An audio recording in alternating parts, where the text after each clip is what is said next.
Hey everyone, welcome to today's video, which is going to be a little bit of a book haul. I bought 2 books at the store, and then I went to the library today. Before I do that, I feel I'll give you a little update on my coloring. So this is a coloring centric channel. I did start this page yesterday for me, which is today's Saturday night, so you'll see it Sunday. I started this one Friday.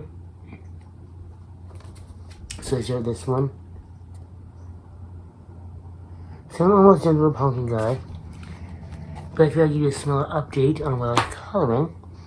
But yeah, I was working on that one, and then Juju was trying to sit at my desk with me, and she was not very happy with me.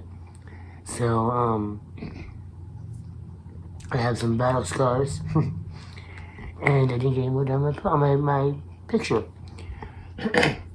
So, also, ignore the mess on my bed. I have my blanket here just in case I get cold because it's kind of freezing in the room.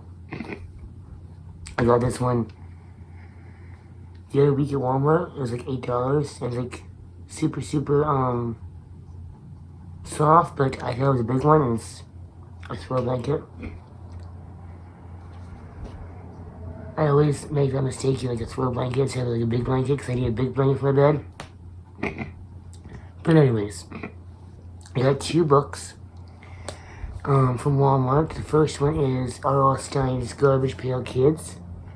Book number 1, Welcome to Smellville. I did not know that R.L. Stine was going to be doing that, bringing back the Garbage Pail Kids. I knew that there was a revival in the works for so long, and it just never came to be. So, it's back, and it comes with, set of 4 stickers.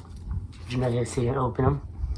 But what I thought was really cool at this one, because I figured I could read it, but also, if I get bored, I could color it in. And get my pencils out, you know. Obviously, I can't use markers because it's a novel, but I could go through with my pencils and color in images. So I figured that was pretty good. I figured it's a middle grade novel, good for a good, fast kind of read. Sorry about that, there might be some pauses in my nose, maybe getting more and more Rudolph-y. I do not know what happened. I woke up Thursday. Was it Thursday? Yeah, Thursday. I had the worst allergy headache. And like my whole head was just like full and throbbing with all the allergies. It was horrible, and it's now starting to slowly drain. Not fun, which it was funny. I'll talk about it in a second. I went to the library. But one of the librarian's kids has the same things I have right now, symptoms of allergies. And the lady was saying, I'm glad that I know, and now there's not just him, but I'll talk about it more in a second. I'll get to this book, and I'll talk about library stuff. The other book I got was another middle grade. It's Disney Chills. This is, I think it's 4 books in the series so far. 2 of them are out. I did not know the second one was out. I would have looked for it. But these ones follow different Disney villains and like a different spin-offs. This is, an 11-year-old Shelley Anderson who ends up waking up Ursula. And it's that story. There isn't images in here, but it is a big word book, so it can go pretty fast. So library books. So my dad finally had a weekend off, a full weekend off. And I was like, I'm getting up early. We're getting up early and going to the store. I'm going to the library. And that's what we did. But what I was saying about the librarian, because when my voice is going like this, when my voice goes from the allergies, I always try to mention, like, when I go to the counter and paying for something, like, if someone asks, like, how I'm doing, like, oh yeah, I'm doing good, just allergies are killing me. To let people know it's allergies and not, what else going around. And I was talking with the Lord librarian, and she was like, you sound like my son. She's like, he says the same thing. He's like, allergies are full all the time, draining all the time, all this kind of stuff like that. And she's like, and it's like, everybody look around, even my mom said, everybody look around, people's allergies are not going around. I'm not leaving this year. And everything going on with me, like, I'm just like, I don't need this. But I was like, I'm just glad to hear that it's not just my son. I know she apologized that I sound bad, but she's like, I'm glad this is not just my son. So I told her I know exactly what you mean, because every time I hear someone suffering from the same allergy symptoms as me to the severity of I am, I'm just like, I'm not alone. It's not just me. I'm not alone. But anyways, I got a whole bunch of books. I will admit, most of them I do not know what they are about. They're either cover buys or I know they're fantasy, and I was in a fantasy mood. And fantasy novels very rarely do any kind of justice to the synopsis of a story, especially if it's over like 600 pages long. If it looks good, read it, because, like, take for instance, look up the synopsis of a Game of Thrones novel.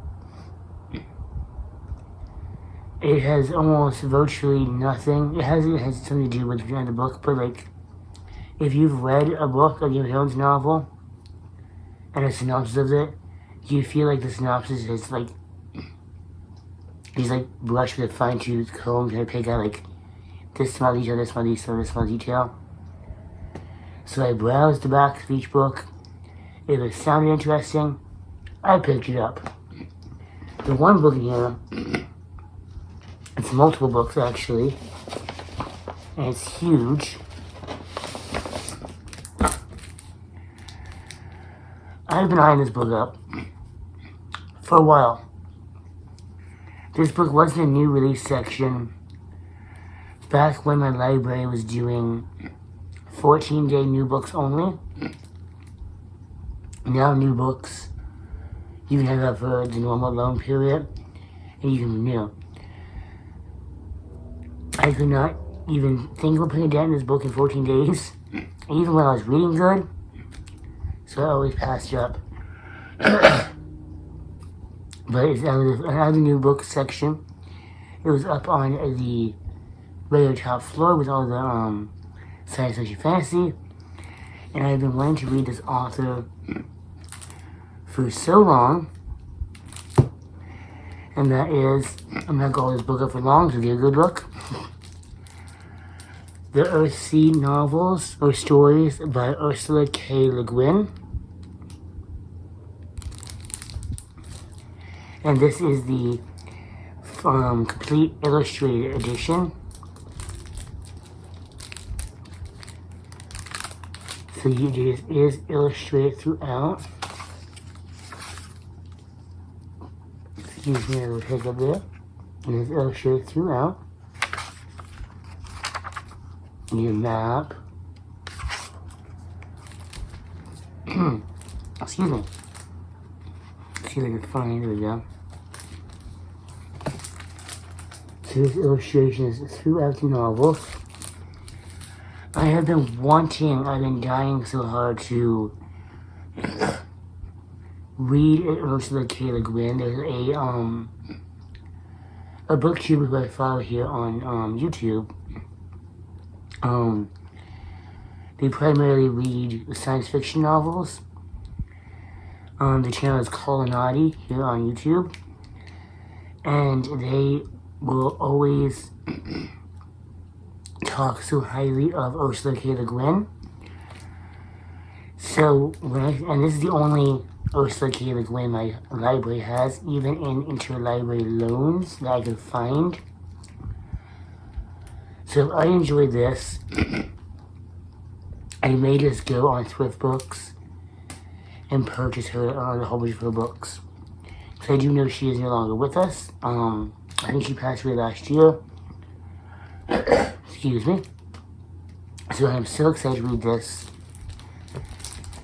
It is, how many books in here? There's 1, 2, 3, 4, 5, 6, 7, I think, novels, and 1, 2, 3, 4, 5, 4 short stories. So it is going to take me a while, because the printing is kind of tiny,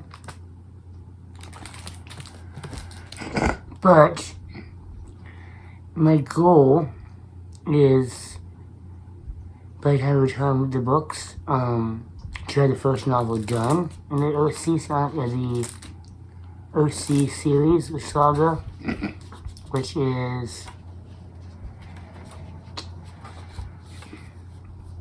The Wizard of OC, which is 132 pages long in here.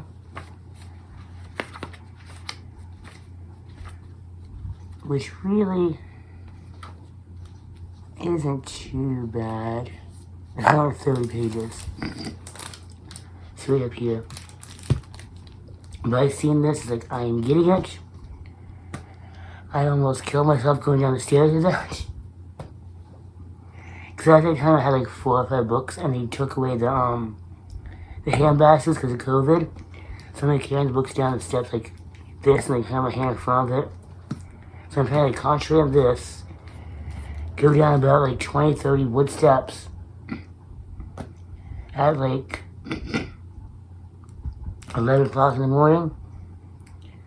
I was almost flat on my ass a few times. Next one, and this is all these good. I'm going to grab all these out. I got 3 young adult novels here, and the rest are adult fantasy. Keep my receipt.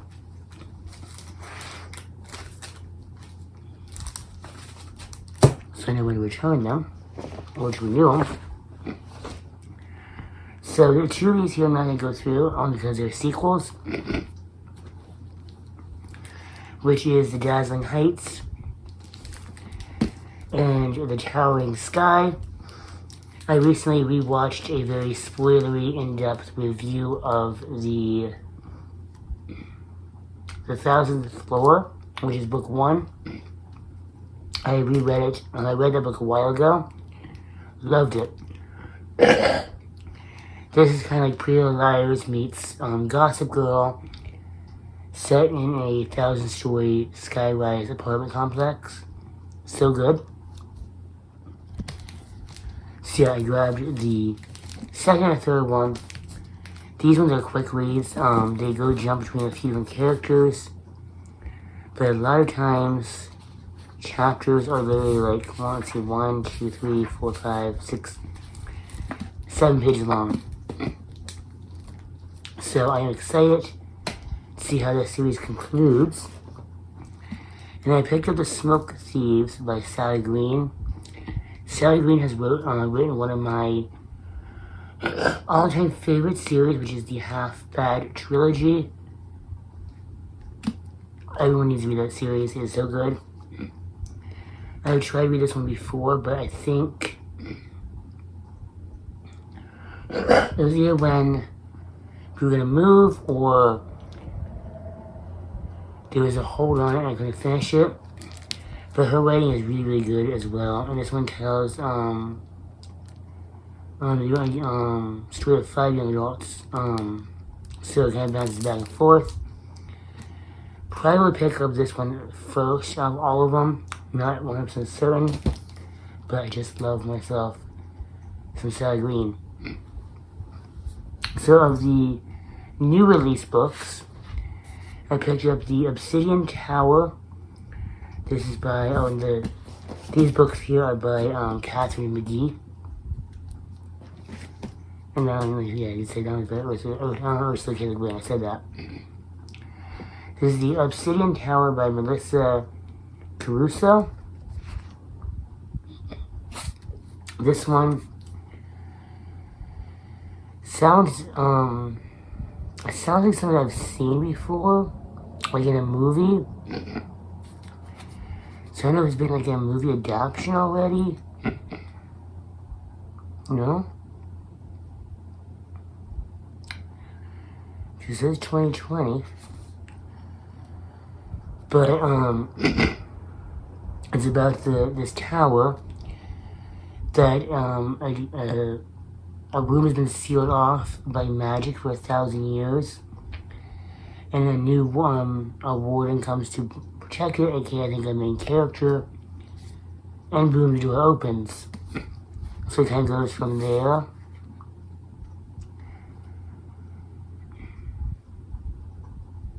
It's the series is Rooks and Ruin, because book 2 is coming out next year. So it's not really interesting from what I briefly got off the back, but like I said, this book is 483 pages long.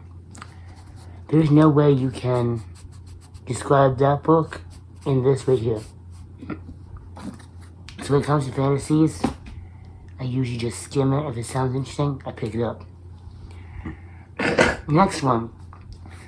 Another first book in a series is the... trying to see through the stickers.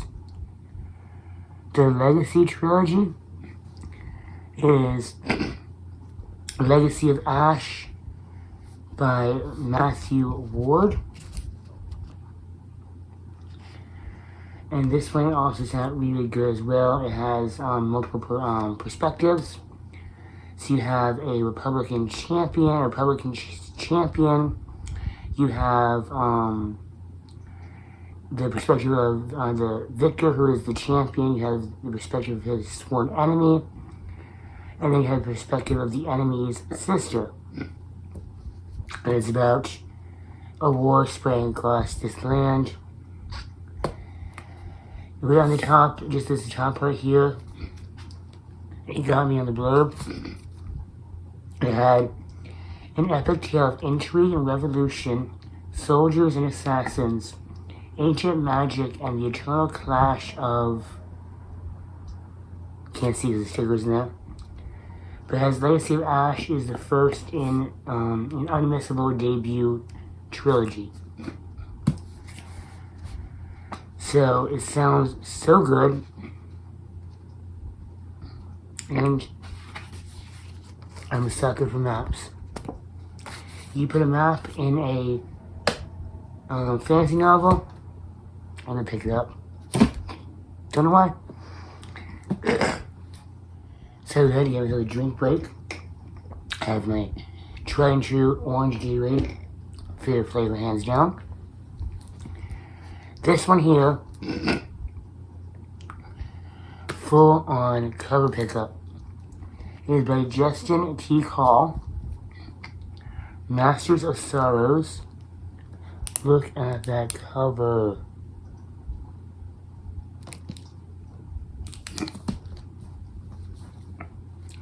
And this one, it was right up my alley as soon as I read the top a little bit of it. Every Dark Lord has an origin. Hands down, I was sold. You give me the origin story of the villain, I want it.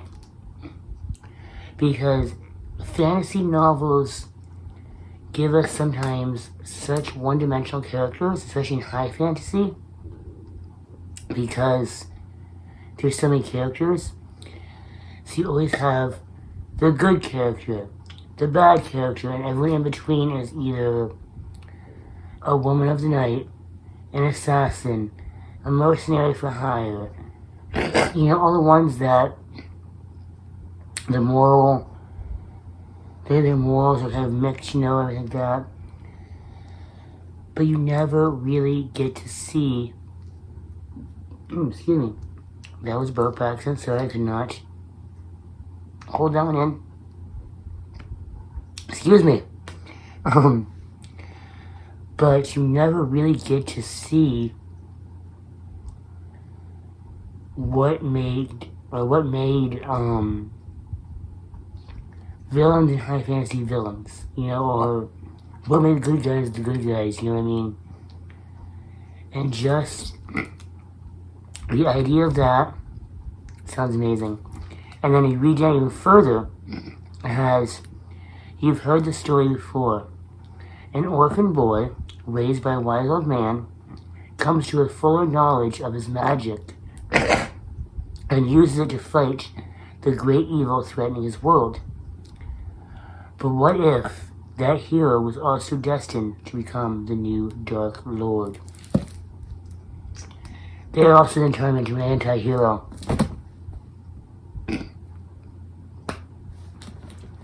This is everything I want in a book. And it smells brand new, like it was just put on the shelf. Should be smelling books right now. And then Masters of Sorrows is book 1 of the Silent Gods series. Do you ever look at like someone when they're like in the author picture, and you just look at me like, I know you to tell the story. That's him for me. You look at him, it's like, he's about to tell me a good story. So I actually might dive into this book right now. It is about 2 o'clock in the morning, but I'm going to reply comments or read comments, get everything ready for bed. But I might dive into this tonight. I won't get much read.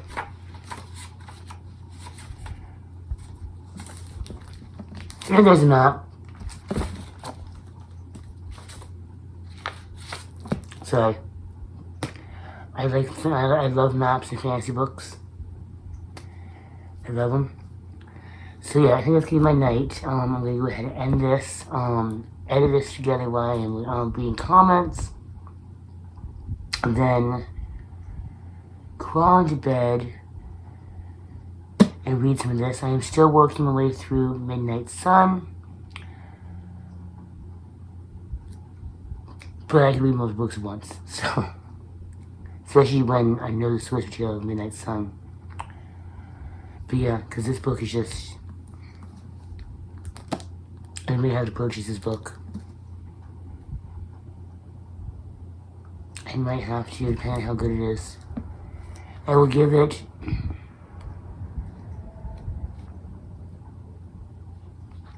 the 100-page mark.